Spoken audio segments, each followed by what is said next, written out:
The following may not be suitable for all audiences. Viewer discretion is advised. TTUTA and Principals Association claim disrespect in their decision to boycott stakeholders meeting. Representatives of the TNT Unified Teachers Association (TTUTA) and the National Primary Schools Principals Association (NAPSPA) yesterday refused to attend a stakeholders meeting with Education Minister Dr. Nyan Gatsby-Dolly to discuss the planned reopening of schools in September, claiming they were disrespected. The scheduled session went on as planned from 4 p.m. and lasted for approximately 2 hours, and those present included representatives of various denominational boards and other national education-related associations.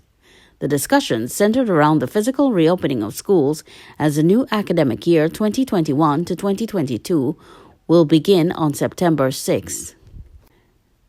The 51-page draft document titled Guidelines for the Reopening of Schools was disseminated to educational stakeholders only on Friday as part of the invitation to attend yesterday's meeting, so they could have prepared for discussions with Gatsby-Dolly and other heads from the Ministry of Education. Contacted yesterday regarding their non-appearance, TTUTA President Antonio Thr3 expressed displeasure with the situation as she said TTUTA should have been consulted from the start. She advised of the regulations governing TTUTA, which clearly spells out the need for detailed discussions with members. When this document was sent out on Friday evening and TTUTA is asked to come to a meeting with other stakeholders on Monday evening, obviously, there is no time for collaboration, discussions, or consultation with members. That is a bit disrespectful, and it is a point that TTUTA has made before, she said. Denying TTUTA was obstructionist, Thr3 said the document should have been drafted from the very start with input from TTUTA, school principals, and others, so any copies being released would have contained the clear views of all stakeholders. She pointed to a focus group meeting held on June 14, during which views were sought from various stakeholders. How can you expect us now to come to a meeting and give feedback on a document we have no information on? She asked. NAPSPA President Carleen Hales also accused the ministry of displaying gross disrespect through its actions and said they received the document late on Friday. In no way would I have been able to consult with members, so I cannot comment on a 51-page document without hearing from NAPSPA's membership, so I couldn't attend. The decision by NAPSPA's executive yesterday morning to boycott the evening meeting united both TTUTA and NAPSPA's, with the two organizations arguing that ample time was needed to peruse the document and obtain feedback from members. Hayes and Thr3 said consultation should have been sought beforehand. The two claimed teachers had faced a myriad of physical, mental, and emotional challenges during the online teaching and learning system implemented during the last term. Tobago's TTUTA officer Braden Roberts referred to the online engagement of students as a quick fix to the solution to keep students engaged and learning.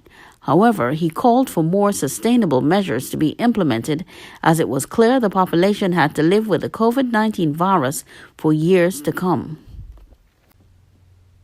Those who attended yesterday's meeting included the Private Special Schools Association of TNT, the Private Secondary Schools Association, the Association of Principals of Assisted Secondary Schools, the Association of Denominational Boards, which included the Catholic and Presbyterian boards, the Private Primary Schools Association, the National Parent Teachers Association, the Association of Principals of Public Secondary Schools, and the Secretary of Education, Innovation, and Energy from the Tobago House of Assembly. Responding to questions from Guardian Media as she exited the meeting, Gatsby-Dolly thanked all stakeholders for their thoughtful input and valuable wide-ranging recommendations. Pressed to say what were some of the topics discussed, she said it included specific considerations for filling of staffing vacancies, close supervision of students, and the need for facile access to substitute teachers, vaccination of older students in higher classes, provision of adequate cleaning supplies and masks to schools, prioritization of attendance for examination students, clarity and standardization in the classification of flu-like symptoms, additional data entry support for schools, and increased support services for students, parents, and teachers. She expressed an eagerness to meet with TTUTA officials yesterday to continue discussions and said another meeting has been scheduled for Friday with representatives from the individual denominational boards and other stakeholders. TTUTA has said that it will make thorough checks during the month of August to see if any of the guidelines in the policy will come into effect for the start of the new school term. President Antonio de Freitas said teachers and principals have a lot of knowledge of the difficulty of the pandemic in the last year and a half and insisted that the ministry must not be high-handed in its approach.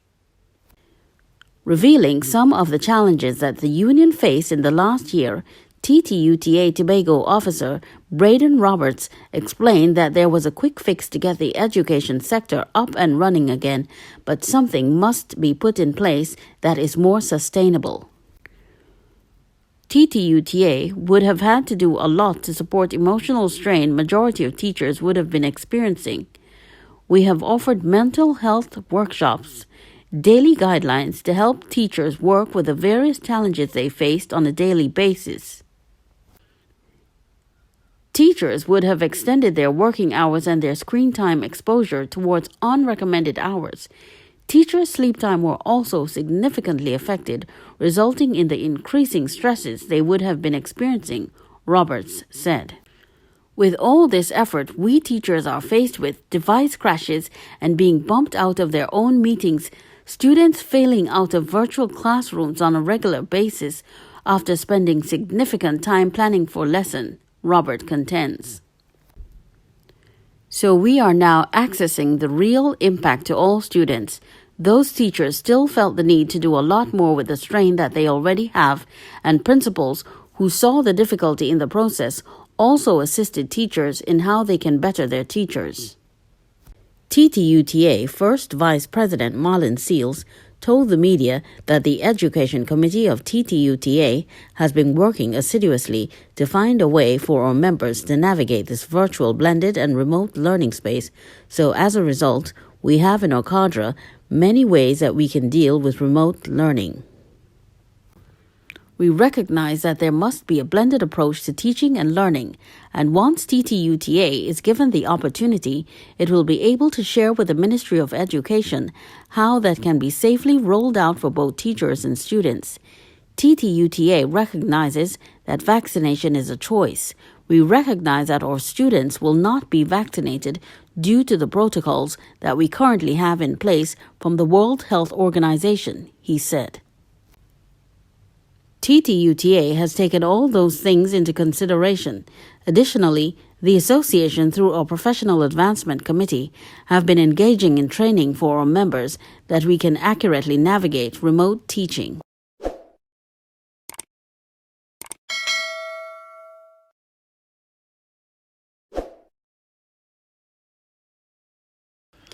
TNT players under threats from Mexican fans after Irving Chucky Lozano is injured at CONCACAF Gold Cup in USA. Football's world governing body FIFA and the Confederation of North Central America and the Caribbean Association Football CONCACAF are set to deal with issues of death threats, racism, and attempts to physically harm directed to members of the TNT football team at the ongoing CONCACAF Gold Cup in the United States. Angry Mexican fans hurled racial slurs and threw bottles at the TNT players during a Group A encounter between TNT and Mexico at the AT&T Stadium in Arlington, Texas, USA on Saturday. This situation was further exacerbated by a clash between Mexican winger Irving Chucky Lozano, goalkeeper Marvin Phillip, and defender Alvin Jones, at the end of the first half, which resulted in Lozano being rushed to the hospital with a suspected injury to the head.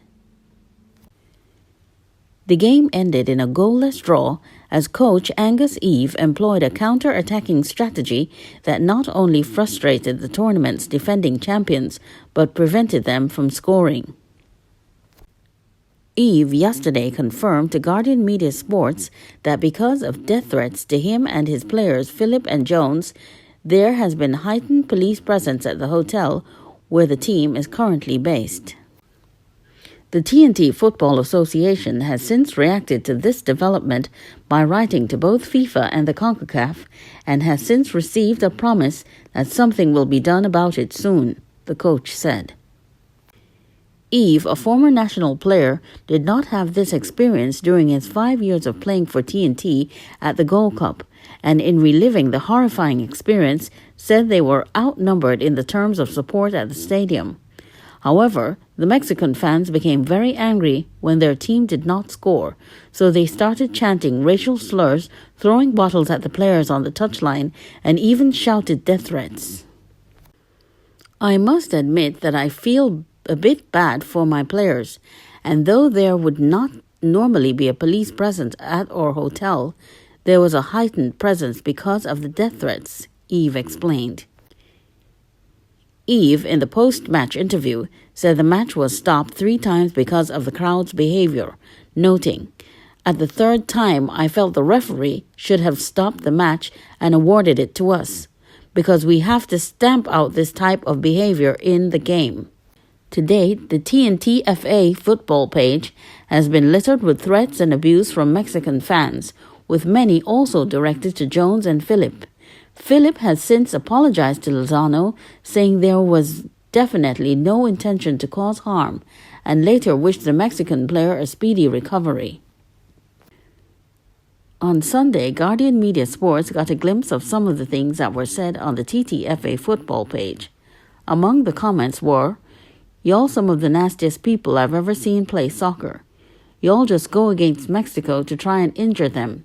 We're starting a petition to lick y'all out of the Gold Cup. Y'all aren't worth it. Y'all some hoes for what you did to Chucky Lozano. You will pay for Chucky Lozano, you monkeys." On Monday, the president of the TNT Olympic Committee, Brian Lewis, said he was angry when he heard about it initially. Lewis, who is also chairman of the Sport Integrity Global Alliance, as well as the Gender, Race, Inclusion and Diversity Standing Committee, said, "What I was told, it was trolling, but obviously it was racist, outright racism. The term used the N-word and monkeys. We can't hide from it, the fact that this is something that I have raised on more than one occasion, about the issue of racism in global sport." In April, the TTOC joined a boycott of social media for a weekend in protest of racism, racial activities taking place on social media. "So I was initially angry because even though you're aware of it, when it happens in an open way, it is triggering." Meanwhile, a news release from the TTFA on Monday states, "The Trinidad&Tobago Football Association strongly condemns the discriminatory actions, racist comments, and threatening messages directed at our players, staff, supporters, and country following the senior men's national team 0-0 result versus Mexico on July 10, 2021. Discrimination and racism have no part in our game and our society. Official reports have been logged with CONCACAF, and we are working with them to ensure that the safety and well-being of the team is maintained. These actions are rooted in division, so it is paramount that we unite to stamp them out. The fight back is against racism and discrimination."